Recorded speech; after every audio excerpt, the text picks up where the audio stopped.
Magandang araw, Miss Amore. At sa lahat ng ating tagapakinig, saan mang panig ng mundo. Maraming salamat sa inyong suporta at sana'y samahan niyo kami hanggang sa ito'y matapos. Si Nika, 27 taong gulang, siya'y isang simpleng dalaga na galing pa sa Quezon Province.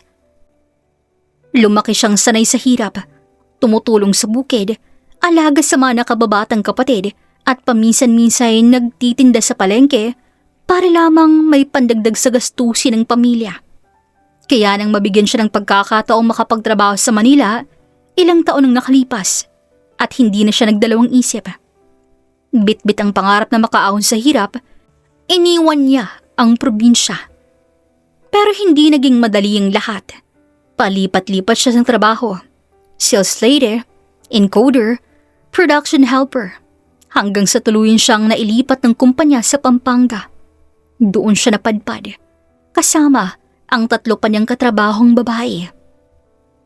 Stay-in silang 4 sa isang apartment na binabayaran ng kumpanya. Maayos naman ang tirahan niya. May sariling kwarto, may kusina, at may maliit na sala. Pero kahit libre ang upa, kapos pa rin si Nika. Maliit lang ang sahod at halos kalahati noon ay pinapadala niya buwan-buwan sa pamilya na sa Quezon. Gusto niya nga mas malaki pa sanang maipadala, lalo pat nag-aaral pang bunso niyang kapatid. Kaya kahit pagod sa weekday na trabaho, minsan naghahanap pa rin siya ng sideline tuwing Sabado at Linggo. Tahimik lamang si Nika sa personal na buhay. Sa edad niyang yun, masasabi pa rin kukonti ang naging karanasan niya sa pag-ibig. Isa pa lang ang naging kasintahan at aaminin niyang wala siyang karanasan sa kama. Berhen pa siya. Minsan iniisip niya, may nagiging boyfriend pa kaya siya lalo na 27 na siya? Wala pa siyang alam. Hindi naman dahil walang nanligaw, marami din naman. Pero bukod sa di niya type, puro kama ang habol at hindi niya priority yun. Mas inuuna niyang pamilya at ang responsibilidad. Hanggang sa nagkaroon siya ng unang nobyo sa edad na 22. Akala niya yun na. Akala niya seryoso. Pero nauwi lamang sa lokohan. Nahuli niya nga may ibang babae pala to. Masakit yun para kay Nika. Simula noon, hindi siya naghanap pa. Nanatili siyang single at halos isinara na ang puso sa usaping pag-ibig. 5 buwan na siyang nakatira sa inuupahan nilang apartment nang mas makilala niyang may-ari ng mga bahay sa compound, si Mr. Solomon. 54 taong gulang, biyudo at kilala sa lugar bilang mayamang negosyante, may paupahan sa iba't ibang lugar. May sarili itong malaking bahay na ilang bahay lang pagitan mula sa apartment na tinitirhan nila. Simple lamang manamit si Solomon.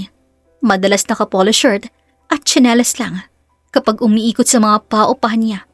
Hindi rin to suplado, taliwas sa inaasahan ng marami. Sa katunayan, likas tong mabait at may pagkapalabiro pa. Unang naging maayos ang usapan nila nang minsan magkaproblema sa gripo ng apartment nila. Personal pumunta si Solomon para tingnan. Pasensya na kayo ha, wala kasi yung maintenance ko ngayon . Sabi nito habang naglilinis ng tumatagas sa tubig. Okay lang po sir. Nakangiti niyang sagot. Napansin agad ni Solomon ang pagiging magaan kausap ng dalaga. Palangiti, magalang, at mula noon, tuwing nagkakasalubong sila sa compound, nagkakabiruan niya. Maaga ka na namang umuwi, Nika . Wala kang overtime no? Kung meron lang ho, papatusin ko na. Masipag ka talaga. Wala po akong choice . Unti-unti, naging komportable sila sa isa't isa. Hindi man madalas mag-usap pero tuwing nakikita, may palitan ng biro o kumustahan. Hanggang sa isang umaga, nagkakwentuhan silang dalawa ni Solomon. Kakalis lamang ng kasambahay ko biglaan. Etong Sabado at Linggo, kailangan ko na maglilinis ng bahay . Baka may isa sa inyong gusto, lalo na pa-silent sideline. Extra income din. Hindi na siya nag-atubili. Sir, kung okay lang po, ako na lang po. Talaga? Gusto mo? Oo naman ho, pera din yun. Napatawa ang matanda. Iyon ang isa sa mga bagay na nagustuhan niya kay Nika. Iyong pagiging totoo at direkta nito magsalita. O sige, kung gusto mo, simula ka this weekend. Salamat po sir, malaking tulong po yun sa akin. At doon nagsimula ang mas madalas pa nilang pagkikita.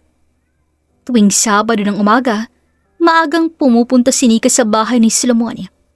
Malaki ang bahay, may 2 palapag, malawak na sala at maraming kwartong bihira namang gamitin. Sa unang mga linggo, trabaho lamang talagang pakay niya. Ang paglilinis ng sala, pagpupunas ng alikabok. Minsan nagluto rin kapag pinakausapan, pero habang tumatagal, napapansin niya ang pagiging maalaga ni Solomon. Magpahinga ka muna, hindi ka robot. Sabi nito minsan. Minsan, sabay pa silang nagkakape sa veranda pagkatapos maglinis. Doon sila mas nagkakakwentuhan tungkol sa probinsya ni Nika, sa nakaraan ni Solomon bilang asawa. Hanggang sa hindi na nga nila namamalayan na mas tumatagal ang usapan kaysa sa trabaho. May mga sandaling nakuhuli ni Solomon ng sariling nakatingin lamang sa dalaga habang nagwawalis to ng sala. Hindi niya mapaliwanag. Matagal na siyang biyudo. Akala niya, tapos na ang bahagi ng puso niyang marunong pang tumibok sa gantong paraan. Pero iba si Nika. Magaan kasama, palangiti. Si Nika naman, hindi rin niya napapansin na unti-unti na pala siyang nasisanay sa presensya ng matanda, sa boses nito, sa mga biro nito, sa paraan ng pag-aalaga nito sa kanya tuwing nandun siya. Hanggang isang Sabado ng hapon, matapos ang paglilinis, biglang umulan ng malakas. Hindi agad nakauwi si Nika. Hintayin mo na lang munang humina. Baka magkasakit ka pa. Sabi ni Solomon. Naupo sila sa verandang magkatabi. Pinapanood ang buhos ng ulan sa hardin.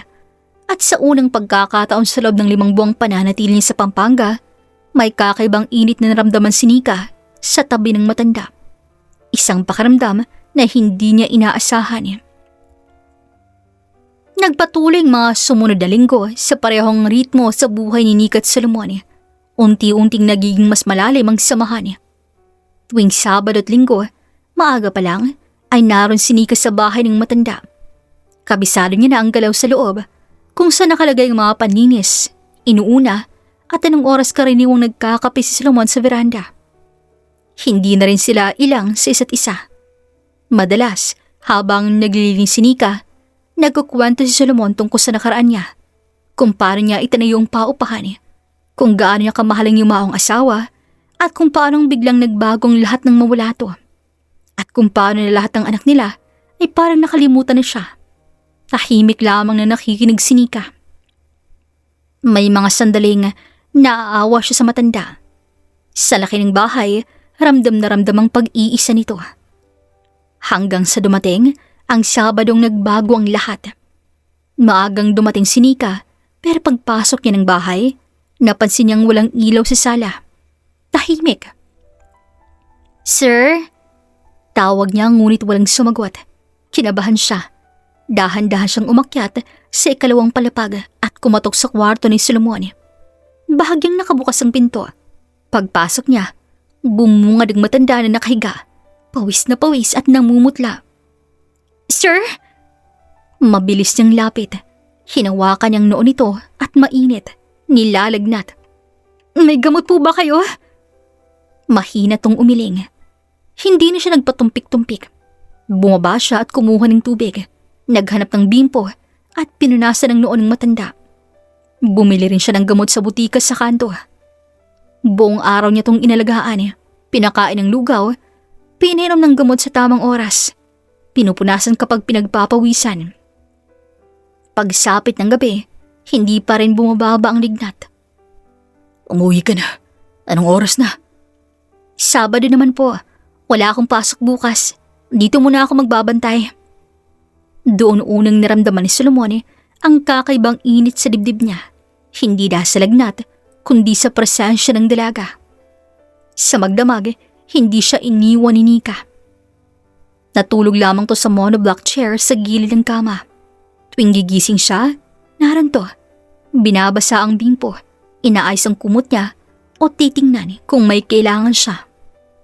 2 araw siyang inalagaan ni Nika. Buti na lang, Sabado at Linggo walang pasok ang dalaga. Pagsapit ng Lunes ng umaga, bahagya ng bumuting pakiramdam niya. Habang nakaupo siya sa kama, pinapanood niya si Mika nga nag-aayos ang pinagkainan. Doon niya napagtanto na matagal na mula nang may nag-alaga sa kanya ng gano'n. Matagal na mula nang may nagbantay sa tabi niya kapag may sakit siya. Nika, Tawag niya, lumingon ng dalaga. salamat. Ngumiti lamang to.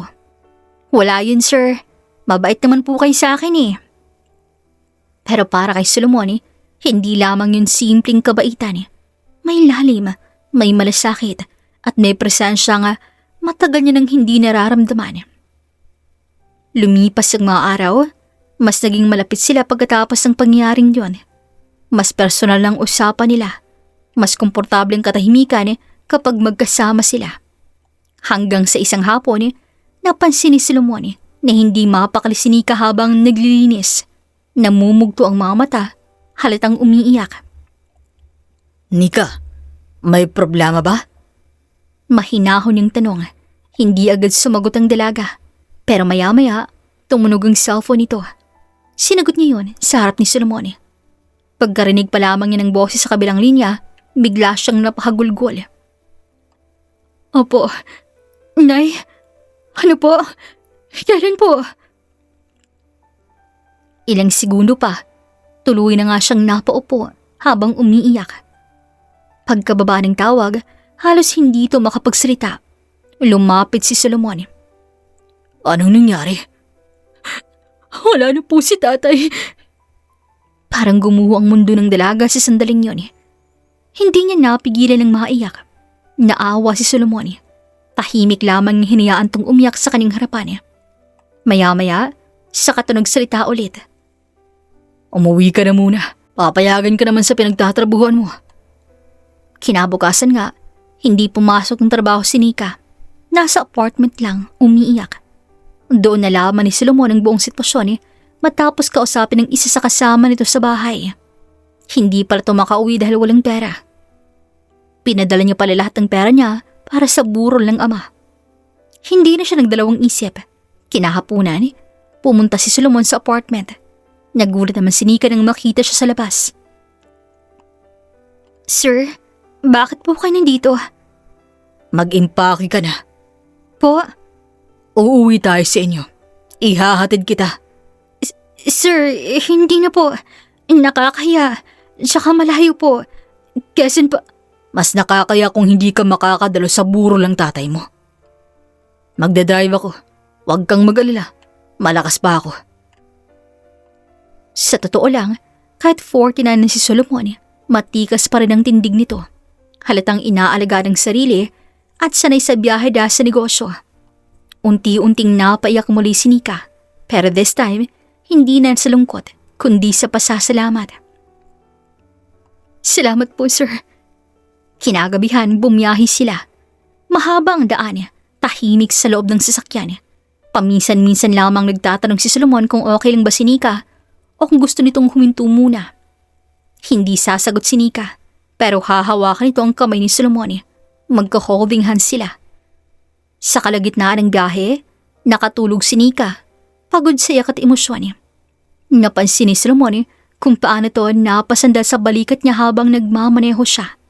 Hindi niya ginising, hinayaan niya lang. Sa sandaling yun, mas lalo niyang naramdaman ang lalim ng koneksyon nilang dalawa. Mas personal na, mas malapit, mas totoo. Pagdating nila sa probinsya kinabukasan, sinalubong sila ng pamilya ni Nika. Nagulat ang mga to nang malamang siyang naghatid. Ipinakilala siya ni Nika bilang may-ari ng apartment at mabait ni taong tumulong sa kanya. Sa buong lamay, hindi iniwan ni Solomon ang dalaga. Siyang nag-asikaso ng ilang gastusin at siya rin ang tahimik ni sumalo kay Nika tuwing napapaiyak to. Hanggang sa isang gabi, habang nakaupo sila sa labas ng bahay matapos ang burol, napatingin si Nika sa matanda. Hindi ko po alam ang gagawin ko kung hindi kayo dumating. Ngumiti lamang si Solomon. At hindi ko rin alam bakit gusto kitang tulungan ng ganito. Nagkatitigan sila. Sa unang pagkakataon ay walang sir, walang distansya. Sa probinsyang malayo sa lungsod, doon tuluyang nagsimulang magkalapit ang puso nilang dalawa. Matapos ang libing ng ama ni Nika, nanatili pa sila ni Solomon sa probinsya ng isa pang gabi bago bumiyahe pabalik ng Pampanga. Ipinilit ng ina ni Nika na doon na muna si Solomon sa kanilang bahay para makapagluto ng masarap na kakanin bilang pasasalamat sa lahat ng naitulong nito sa paghatid, sa gastos at sa hindi pag-iwan sa kanilang anak sa oras ng pangangailangan. Simple lang ang bahay nila. Yari sa kahoy, may 2 kwarto at may maliit na salang pinaglalagyan ng lumang telebisyon. Ibinigay ng ina ni Nika ang kwarto ng dalaga para kay Solomon, pero tumanggi to. Dito na lang ako sa sala. Okay na to. Naku, nakakahiya naman sir. Ang bisita ho namin kayo. Sa huli, napilit din si Solomon. Gabi na, nasa kwarto ni Nika. Maliwanag pero nakakapawi ng pakiramdam. May maliit na aparador, isang kama, at mga lumang litrato ni Nika nung bata pa to. Napangiti siya habang tinitingnan ng mga yun. Di nagtagal, may kumatok sa pinto. Pagbukas niya, naroon si Nika, nakasuot ng simping pambahay, hawak ng isang baso ng mainit na kape. Para po sa inyo. Salamat. Papasok na sana si Nika para ibigay ang baso nang mapansin niyang nanginginig pa rin ang mga kamay niya. Dala ng pagod at emosyon sa mga nakarang araw. Ayos ka lang ba? Tumango siya pero hindi na nagsalita. Sa halip, ipinato niyang baso sa mesa at tahimik na naupo sa gilid ng kama. May kakaibang katahimikan na bumalot sa kwarto. Mas personal, mas malapit, mas mabigat. Solomon, hindi niya na napansin na ngayon lamang niya binanggit ang pangalan nito na wala man lamang sir. Lumingon ng matanda. Ano yun? Hindi agad sumagot si Nika. Sa halip, dahan-dahan yung hinawakan ng kamay ni Solomon. Nagulat muli ang matanda sa ginawa niya. Gusto ko lang pong magpasalamat. Hindi mo kailangan. Hindi po. Kailangan po. Simula nung nakilala ko ho kayo, hindi na po ako nakaramdam na nag-iisa ako dito sa Manila, Pampanga. Lagi po kayong nandyan. Kahit yung nagkasakit kayo, parang natakot ako. Parang ayoko may mangyari sa inyo. Natahimik ang matanda. Unti-unting bumibilis ang tibok ng puso niya. Ngayon wala si tatay. Kayo po agad ang naisip kong sandalan. Hindi ko po alam kung bakit. Hindi ko po napansin pero may nararamdaman po pala ako sa inyo. Tuloy nang napatitig si Solomon sa kanya. Anong sinasabi mo, Nika? May gusto po ako sa inyo. Parang tumigil ang mundo ng matanda sa narinig. 49 na siya, 50 na ngayong taon. 27 si Nika. Maraming taon ang pagitan nila. Maraming pwedeng magsabi ng mali. Pero sa mga mata ng dalaga, wala siyang nakikitang pag-aalinlangan. Huwag mo akong bibiruin. Hindi po ako nagbibiro.